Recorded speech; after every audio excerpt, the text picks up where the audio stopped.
Hello, this is Daniel Mart, and today I'm going to be doing another movie review. This time around, I'm going to be doing a review for Frogs. So yeah, this will account for my midnight movie review for this week. Now, I do want to say I actually had to redo this video because the first time around, didn't have sound for some reason. Hopefully, this one does have sound. So yeah, the first video I posted it, and within a couple minutes, I kind of realized it didn't have sound. So I took it down, and I took it down after the fact. So I actually did post it on midnight, and I had to go to school, etc., etc., etc. And now I'm having time. Now I actually have time to redo this video. So yeah, Frogs, the 1972 movie, which stars Sam Elliott. That's the first person I know from this cast. That's the only person I know from this cast. Sam Elliott, Ray Milland, Joan Van Ork, I've heard of her actually, Adam Rourke, Judy Pace, Lynn Borden, Mae Mercer, David Gilliam, Hollis Irvin, Dale Willingham, Hal Hodges, Caroline Fitzsimmons, and George Scaff, and Nicholas Courtland, and Lance Taylor Sr. Holy shit. So yeah, before I begin, no 10-second spoiler warning as usual for those that have to actually watch Frogs and haven't already. Stop the video, go check it out, and come back and watch the rest of this review. 10-second spoiler warning as usual starting now.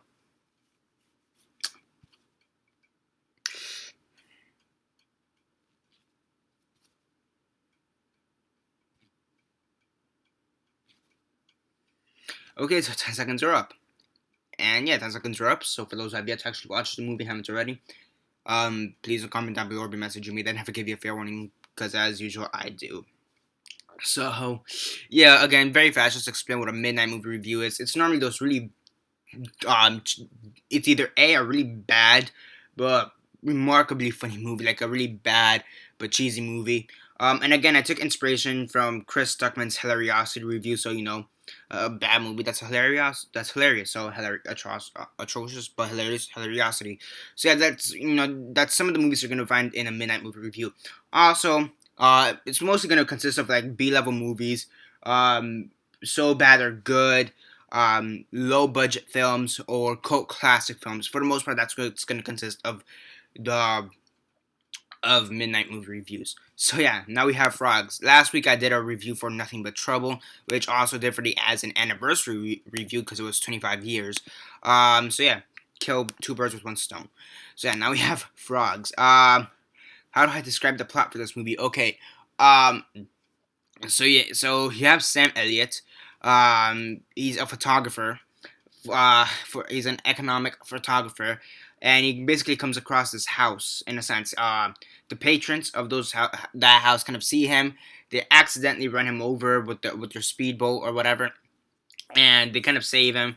They basically save him and say, you can stay here tonight, and then you could call your company or whatever, call someone to get you next morning and see what happens. Throughout the night, however, throughout the night and day, like for the next 1 or 2 days throughout the movie, you basically have, it's not just frogs, as the movie suggests, but it's like frogs, butterflies, snakes, lizards or iguanas, alligators. It's basically all these like for the most part, swamp animals. Most of them are frogs, but it's mostly swamp animals. We're trying to kill people, I guess.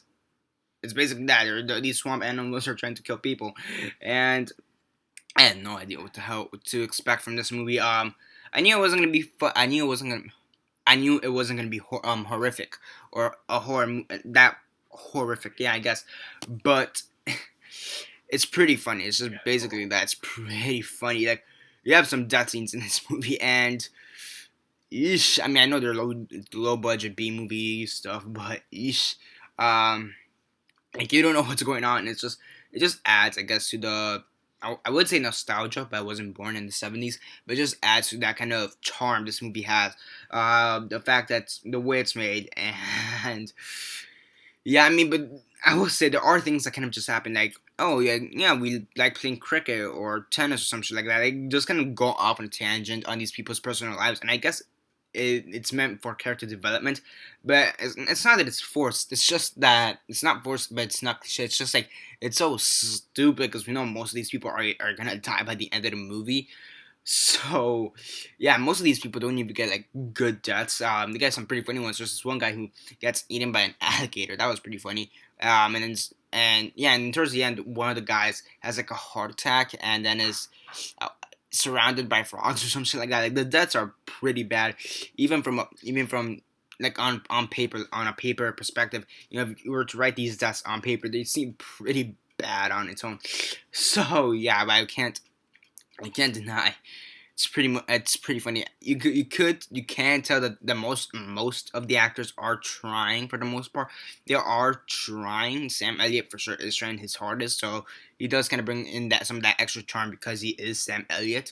But yeah, you could tell some of the Sam Elliott and Joan Van Ark are kind of trying. But aside from that, I was just like, yeah, I'm trying, but like Joan Van Ark and SM Elliott are really like trying to give it their all, but because of the script and the movie as a whole, it just kind of bogs down the performances by a shit ton. And the one thing I find like really funny is that towards the end of the film, you have Sam Elliott, Joan Van Ark, and these two kids. Like the last minute of the film, they wave down this car like, "Yo, help us! We're stranded and stuff." And and in the car, it's this mom and her child, and Sam Elliott just brings a rifle with him, and she doesn't even question who the rifle. I mean, I know it's in the last minute. I mean, the only question she gives towards them is, was your car stranded? Sam Elliott says, no, it's a whole completely longer story or something like that. And yeah, but I'm like, I'd be concerned, like, why are you bringing the rifle? Like, even if he says some kind of bullshit answer, nothing to worry about. We were just hunting or some crap like that. Like, I'd be concerned of, even if you're pro gun, you should be at least somewhat questioning why does he have a gun to begin with, or some capacity. You should at least question yourself. Why does he have a gun? I mean, and then again, it was the force, so it equates to that. Forest hunting. So, yeah, this is fucking hilarious. Yeah, I will. It's also another thing I kind of noticed towards the end. Towards the end, I feel like and you normally never talk about this because I normally never have to, but it's a B-level movie or whatever. Or maybe it's just the place of the website I watched it, and possibly that. But I did notice that towards the end, from like the last 5 minutes, the voice and the picture, I guess the voice and the picture, the sound and the picture, they kind of became out of sync. So it'd be like this. So that's what's going on. So that's what's going on. So you see what I'm talking about? Like something like that. That was pretty bad. Mimicking ventriloquism. I don't fucking know. But yes, like so that's what's going on. You understand what I'm talking about? You mean it's like duh, whatever. So it's like it's like out of sync. So I'm not sure if it's out the server, the website I was looking it on, but I just did notice that. I don't know if to deduct points from the film itself, because I'm not sure if that was a problem just from the server, or if that's an actual problem from the film, because that's happened to me on several different like websites or whatever, where the video all of a sudden starts getting out of sync with the actual audio. So I'm not sure if that was the server itself or the actual movie itself. But I just want to kind of point that out very fast. So there is enjoyment to be found, but it's just a really stupid horror movie. It has its charm. It has its place in cult in cult movie history. Because apparently this was one of the first eco horror films. This along with like Grizzly. What else? Night of Pigs, Night of the Lupus, or some shit like that. It came out in the first wave during the 70s. It was like this wave of eco horror movies. It's like a bunch of B-level movies. During the 70s, there was like, which I'm going to review most of these movies I'm going to be saying, but you had like Alligator, Tentacles, The Food of the Gods, Empire of the Ants, Night of the Lupus, Squirm, Day of the Animals. some of these, I'm just getting this off IMDb, by the way. So yeah, but you're getting like some of these like really B-level 70s movies. What else does it say on IMDb? Alligator, Kingdom of the Spiders, Grizzly, as I said before. That's the end.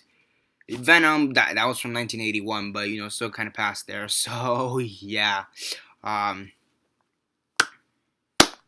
frogs, ribbit, ribbit, ribbit. I will commend them because they got a shit ton of frogs. Apparently, they got over 500 frogs, and I will say that's a shit ton of frogs, even for like even for any type of movie, and especially if this is a B-level movie, that's a shit ton of frogs.